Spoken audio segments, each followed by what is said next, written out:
This happens to veterans every day. So let's get educated. My name's Katharina Bertana. I am from Colonial Home Care Services. And today we're going to talk about how to help veterans with PTSD. I think the first idea we should cover is the fact that when a veteran comes home and has PTSD, they are always afraid that perhaps their home is being attacked, that they have a flashback to a war zone they were in, or a dangerous situation in the field. And so it could be anything that could set them off: a dog barking, a car backfiring, maybe it's fireworks, and they can be triggered. And that's so scary for them and scary for the family. So today we're going to discuss 6 ways to make it easier for you and your family. Number 1, be patient and understanding. They need someone they can rely on, that they can trust, and who's not going to be too pushy. Those with PTSD will probably never return to the person they were before they left. Just give them time and space, and eventually, hopefully, they will heal. It's so important to understand their reality. We weren't there, so we don't know what they experienced, and it's obviously left a scar. Healing takes time, so just be as patient with them as you possibly can. Number 2, create a safe environment. You want to remove any guns, as obvious as that sounds, even if they're locked up. Let's just take them out of harm's way. I've been in business for over 30 years, and I've seen a lot of things. I've heard a lot of stories from caregivers about their experiences. I think the most disturbing one that I heard was about a gentleman who was a client, and he required personal care. He lived alone in an apartment. So we sent our caregiver over to his home.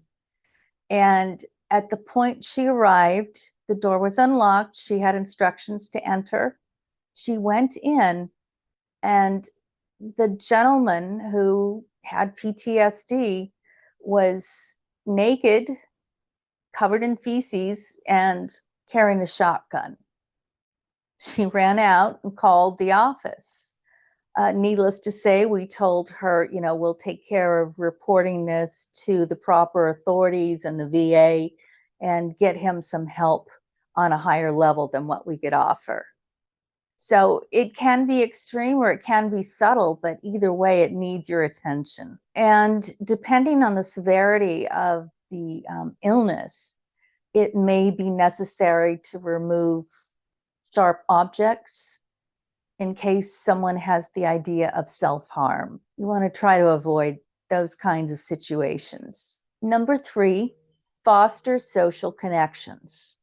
There are so many places for veterans to be able to socialize. One example is near my office, there was a little morning cafe, and eventually, after seeing 1 or 2 veterans there, the group grew, and there were several gentlemen, older gentlemen, who would gather once a week on Saturday, sit outside and have coffee and talk about the war or their combat. And I know it did a world of good for them because they all understood each other. There's a wealth of information online too, and groups through Facebook, just a whole host of clubs geared towards veterans, and a whole host of available resources out there. You can take classes, you can join support groups at the VA and many other places.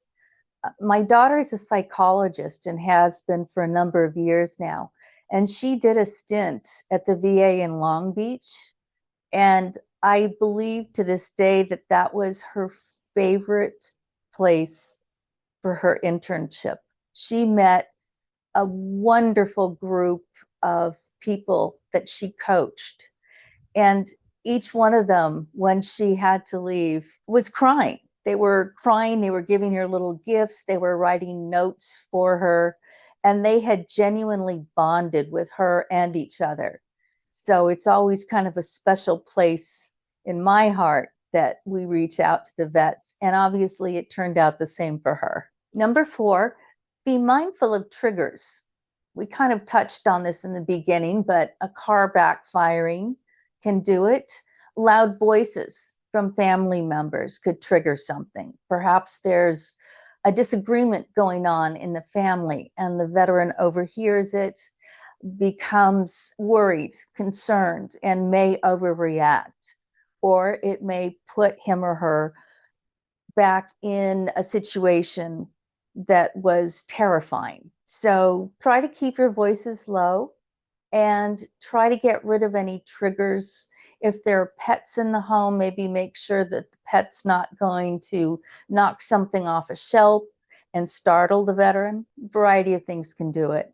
Number 5, encourage treatment and support. Exposure is a wonderful technique that many psychologists encourage. If your loved one is, say, afraid to go outside because there might be in his mind or her mind, someone's going to set a trap or there's going to be a bomb, start out with something simple. Just perhaps say, I think we could just walk to the window. Why don't you see how pretty the flowers look right now? They're gorgeous. And eventually that veteran might work up the courage to go to the window and look out. And then you would progress and say, we can open the front door and you can just take a peek outside. Obviously, these ideas need to be set up by a psychologist, prescribed, if you will. But in the end, these are just simple little activities that may help the veteran overcome some of the fear associated in his mind. And something to remember, don't push beyond your loved one's comfort level. They can be triggered by a lot of things, and perhaps it would be in their best interest to let them do most of the driving while you kind of take a back seat to their progress. Another option for support is virtual reality. It's being used in veterans therapy for PTSD, and the physicians have had some very positive results. You may want to contact the Veterans Administration medical building in your city and see if they offer that kind of treatment.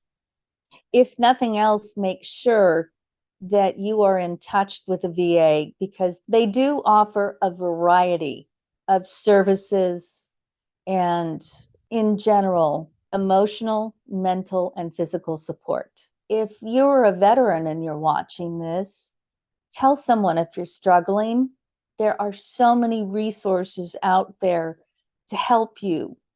And you fought for our country. You're special. We owe you a debt of gratitude, and we want you to take advantage of any and all options available. Available to all veterans is the Veterans Crisis Line.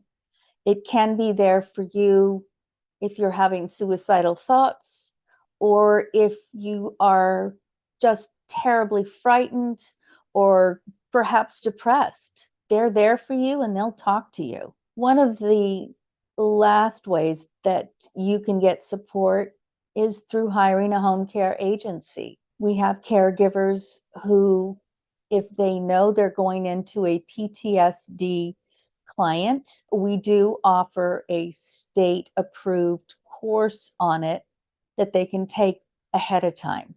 And it teaches them how to react or not react in certain situations with veterans.